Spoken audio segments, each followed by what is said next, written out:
میرے محترم دوستوں، بھائیوں اور بزرگوں،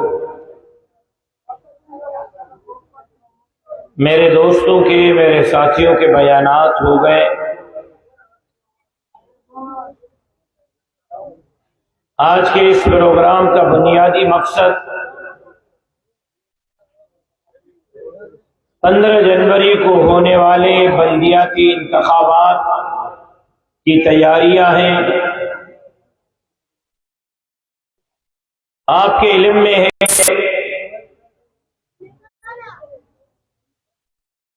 کہ آج ہمارا ملک مسائل میں گھرا ہوا ہے۔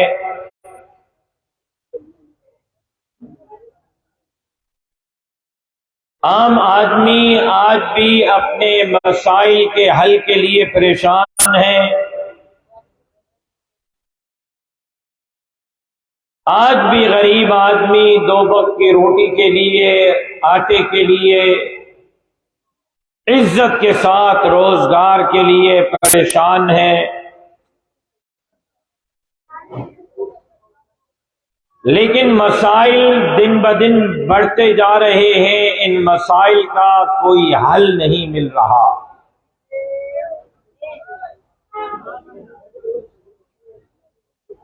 ہمارے ملک کے اندر 70 سالوں سے ہمارے اوپر متعدد بار الیکشن آتے رہے ہیں، چاہے وہ بلدیات کے ہوں، چاہے وہ عام انتخابات ہوں، چاہے وہ ضمنی انتخابات ہوں،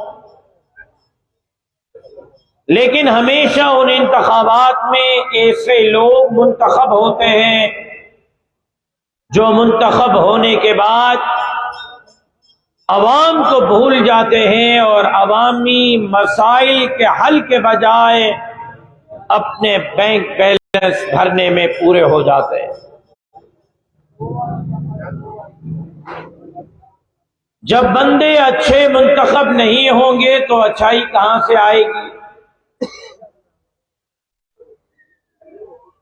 جب نوابوں، سرداروں، خانوں کے اور جاگیرداروں سے اسمبلیاں بھری ہوئی ہوں گی، مجھے بتائیں کہ پھر غریب کی فکر کس کو ہوگی؟ جب چوروں، لوٹوں، لٹیروں کو دین اور دھرتی کے غداروں کو منتخب کرانے والے بلدیات میں خود منتخب ہوں گے، گلی اور راستے اور محلے کے اندر بہتری کہاں سے آئے گی؟ ہم چیختے تو بہت ہیں، چلاتے تو بہت ہیں، روتے تو بہت ہیں کہ مسائل حل ہونے کا نام نہیں لے رہے۔ نوجوان کو روزگار نہیں مل رہا، مہنگائی آسمان سے باتیں کر رہی ہے۔ ہم ہر آئے دن مسائل کے انبار لگا کر کھڑے ہوئے ہوتے ہیں، ہم ہر آئے دن اپنے مسائل کے حل کے لیے روتے دھاڑتے ہیں، لیکن جب الیکشن آ جاتا ہے تو الیکشن میں ہم انہی مسائل کے ذمہ داروں کو ووٹ دے کر دوبارہ اسمبلی میں بھیجتے ہیں۔ 70 سالوں سے جنہوں نے ملک کا بیڑا غرق کیا، 70 سالوں سے جنہوں نے غریب کے حقوق پر ڈاکے ڈالے، 70 سالوں سے جنہوں نے ملک کو باہر کے ممالک کی کالونی بنا دیا، 70 سالوں سے جنہوں نے اپنے پیٹ اور بینک بیلنس بھرے، 70 سالوں سے جنہوں نے ہسپتال، اسکول کے پیسے ہڑپائے، 70 سالوں سے جنہوں نے روڈ، راستے اور نالیوں کے پیسے کھائے، ہم ان کے خلاف آواز تو بلند کرتے ہیں لیکن الیکشن میں انہی کو منتخب کرتے ہیں۔ پھر مجھے بتائیں کہ مسائل کیسے حل ہوں گے؟ پھر مجھے بتائیں کہ تبدیلی کیسے آئے گی؟ پھر مجھے بتائیں کہ عام آدمی کے مسائل کیسے حل ہوں گے؟ بنیادی طور پر تبدیلی کے لیے، انقلاب کے لیے، ان لوٹوں لٹیروں سے جان چھڑانے کے لیے آپ کے پاس اتنا طاقتور ترین ہتھیار ہے جس کو آپ نے آج تک استعمال کرنا جانا ہی نہیں ہے، اور وہ ہتھیار ووٹ کی پرچی ہے، جس کو ہم دوستی پر دے دیتے ہیں، یاری پر دے دیتے ہیں، جس ووٹ کو ہم پیسوں کی لالچ پر، ٹرانسفارمر یا گلی کی تعمیر کے لالچ پر، جس کو ہم بچے کی نوکری کے لالچ پر ہمیشہ دے دیتے ہیں، جواب میں نہ نوکری ملتی ہے، نہ ٹرانسفارمر ملتا ہے، نہ علاقے کے اندر ترقی ہوتی ہے، نہ ملک میں ترقی ہوتی ہے۔ میرے محترم دوستو، حل یہ ہے کہ 74 سال سے جس قیادت نے، 74 سال سے جن جماعتوں نے، 74 سال سے جن MNAs, MPAs اور منتخب نمائندوں نے اس ملک کا بیڑا غرق کیا ہے، ہمیں اپنے ووٹ کی طاقت سے ان کو مسترد کر کے ایک نئی قیادت میدان میں لانی ہوگی، جس کے دل میں خوف خدا بھی ہو اور جس کو علاقے کی فکر بھی ہو اور علاقے کے مسائل کے حل کے لیے وہ اپنا کردار بھی ادا کر سکے۔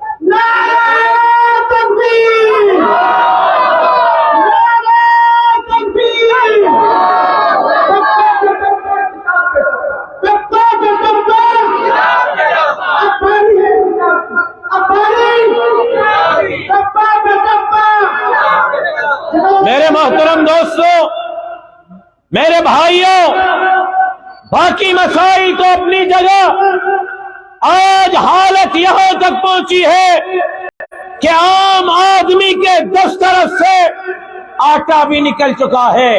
آج غریب اپنے بچوں کو عزت سے 2 وقت کی روٹی نہیں کھلا سکتا۔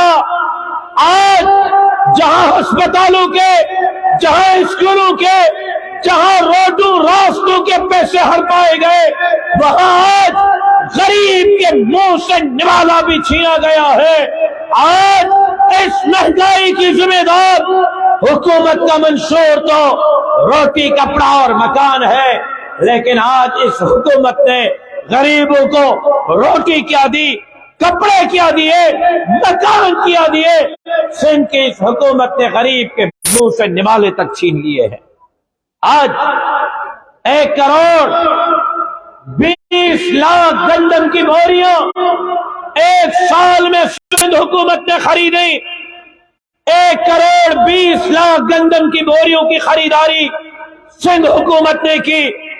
2 کروڑ 40 لاکھ من گندم سندھ حکومت نے خریدی۔ ارے بھائی کیوں خرید رہے ہو؟ کہا غریبوں کو آٹا دیں گے، سستے داموں پر دیں گے۔ بھائی کتنے میں دیں گے؟ کہا ہم غریبوں کو 65 روپے میں آٹا فی کلو دیں گے۔ 2 کروڑ 40 لاکھ من گندم 1 سال میں خریدی سندھ حکومت نے، اس لیے کہ ہم غریبوں کو سستے داموں پر آٹا دیں گے، 65 روپے فی کلو آٹا دیں گے۔ اور آج آٹا کتنے میں بک رہا ہے؟ بولو بھائی، بولو بھائی، بولو بھائی، 160 روپے فی کلو آٹا بک رہا ہے۔ کیوں؟ سرکاری آٹا تو آپ نے خریدا تھا۔ غریبوں کو 60 روپے دینے کے لیے میں روٹی، کپڑا اور مکان کے دعوے دار حکمرانوں سے پوچھنا چاہتا ہوں، آپ نے سستائی تو نہیں کی، آپ نے لوگوں کو روزگار تو نہیں دیا، آپ نے لوگوں کو روٹی، کپڑا اور مکان تو نہیں دیا، آپ نے لوگوں کے منہ سے نوالا تک چھین لیا ہے۔ اور آج حالت یہ ہے کہ صرف ایک محکمے فوڈ ڈپارٹمنٹ کے صرف گندم کی 1 کروڑ 20 لاکھ بوریوں پر 70 ارب روپے کی کرپشن کی گئی ہے۔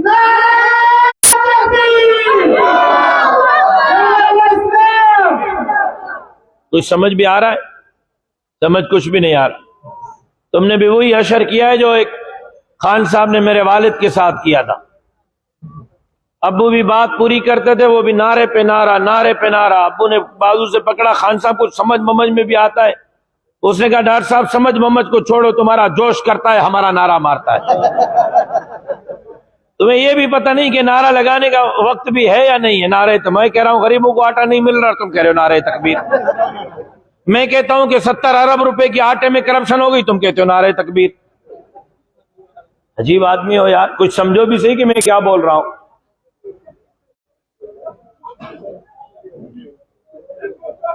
میرے بھائیوں، ہسپتالوں میں کرپشن، اسکولوں میں کرپشن، نوکریاں پیسوں پر بیچی گئی. آج سندھ کی زمینوں پر قبضے کیے گئے. آج کراچی کے گلی گلی میں منشیات فروش گھوم رہے ہیں. آج ہیروئن، آج کوکین، آج آئس کا نشہ عام ہے. آج غیر قانونی ہتھیار اس طرح بک رہے ہیں جیسے دکان پر ٹافیاں بکتی ہیں. غیر قانونی ہتھیاروں کا بازار گرم، زمینوں پر قبضے کا بازار گرم. آج آئس، کوکین اور شراب کے بازار گرم. لیکن آج نہیں مل رہا تو غریب کو انصاف نہیں مل رہا، نہیں مل رہا تو غریب کو عزت کے ساتھ 2 وقت کی روٹی نہیں مل رہی. میں مرکزی حکومت سے بھی مطالبہ کرتا ہوں کہ سندھ حکومت کے 18ویں ترمیم کے بعد جو اختیارات دیے گئے تھے ان اختیارات پر مرکز نظر کرے. مہنگائی پر مرکز کنٹرول کروائے. صوبوں میں مہنگائی کنٹرول کرنا، ریٹوں کو کنٹرول کرنا سندھ حکومت کی ذمہ داری ہے. اگر غریبوں کو آٹا سستا فراہم نہیں کیا گیا تو جمعیت علماء اسلام گودکی سے کراچی تک عوام کے لیے روڈوں پر آپ کو نظر آئے گی انشاءاللہ.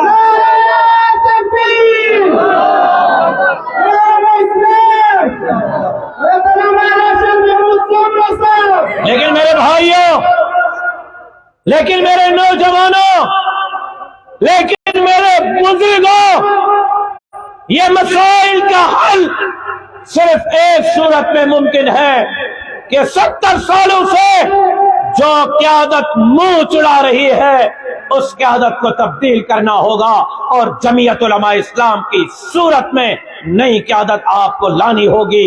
علماء کو لانا ہوگا، طلباء کو لانا ہوگا، مفتیان کو لانا ہوگا، علماء کے حمایت یافتوں کو لانا ہوگا تاکہ اس ملک کے اندر لا الہ الا اللہ کا نظام نافذ کر کے غریبوں، مسکینوں، حاریوں اور مزدوروں کو ان کے حقوق ان کے دہلیز تک پہنچائے جائیں. ہم نے اپنا فرض پورا کر لیا ہے، ہم نے اپنی ذمہ داری پوری کر لی ہے. ہم نے اپنے علماء آپ کے لیے میدان میں اتار دیے ہیں. ہم نے اپنے بھائی جمعیت علماء کے ورکر، جمعیت علماء کے ساتھی، آپ کے علاقے کے غریب ساتھی آپ کے لیے آپ کے میدان میں اتار لیے ہیں.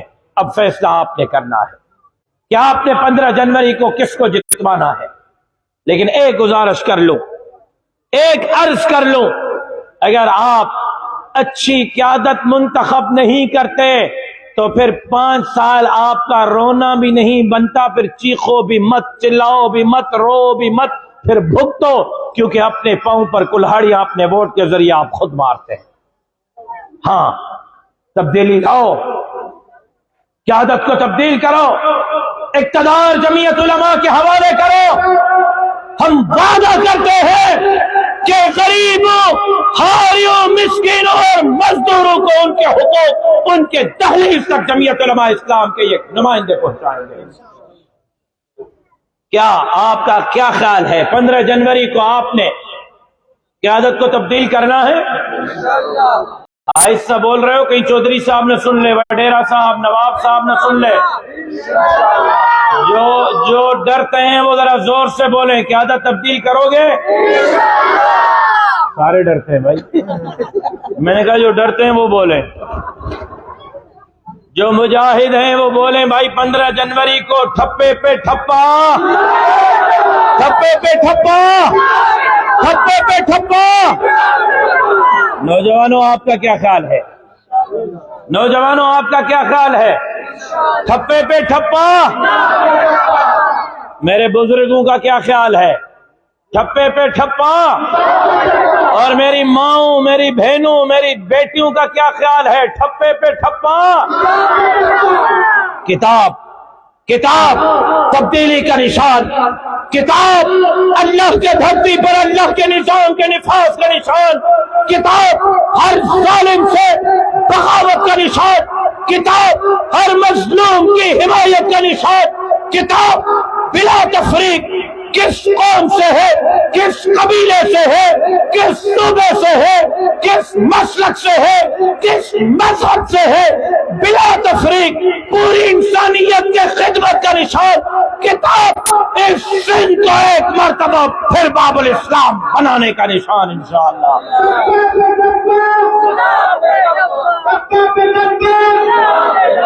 واقعی میں آپ نہیں بول رہے ہو؟ آپ کا موڈ کچھ اور ہے میرے بھائی، یہ کالے کپڑوں والا دیکھ پیچھے رہے، میں آپ سے بات کر رہا ہوں۔ آپ کا موڈ ہے کتاب پہ ٹھپا، تو پھر بولو نا میری جان، ٹھپے پہ ٹھپا، ٹھپے پہ ٹھپا، ٹھپے پہ ٹھپا، ٹھپے پہ ٹھپا۔ انشاءاللہ 15 جنوری کو آپ میرے ان دوستوں پر اعتماد کریں گے، میرے ان ساتھیوں پر اعتماد کریں گے، اور ان کی ضمانت میں دیتا ہوں۔ مہینے میں 5 لاکھ روپے یو سی کے چیئرمین کو ملتے ہیں۔ کتنے؟ 5 لاکھ۔ ایک مہینے میں کتنے؟ 5 سالوں کا حساب گھر جا کے کرنا کہ کتنے بنتے ہیں۔ 5 سالوں کا حساب ہر مہینے یو سی کے چیئرمین کو کتنے ملتے ہیں؟ 5 لاکھ۔ آپ میرے ساتھیوں کو جتوائیں، میں وعدہ کرتا ہوں اسی گلی میں اسی طرح جلسہ منعقد کر کے یہ سالانہ حساب کتاب آپ کے سامنے رکھنے کا پابند ہوگا کہ کتنے پیسے ملے، کس گلی پر، کس نالی پر، کس ٹرانسفارمر پر، کس غریب پر خرچ ہوئے، ایک ایک روپے کا حساب ہم عوام کے سامنے رکھیں گے۔ ایسی آفر کوئی اور جماعت نہیں دے گی آپ کو، میں دے رہا ہوں۔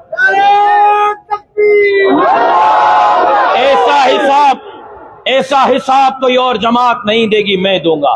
اب فیصلہ آپ نے کرنا ہے، قیادت تبدیل کرو گے، اچھے لوگوں کو لاؤ گے تو اچھائی ہوگی، وہی برے مسلط ہوں گے تو برائی کے علاوہ اور کچھ نہیں ہوگا۔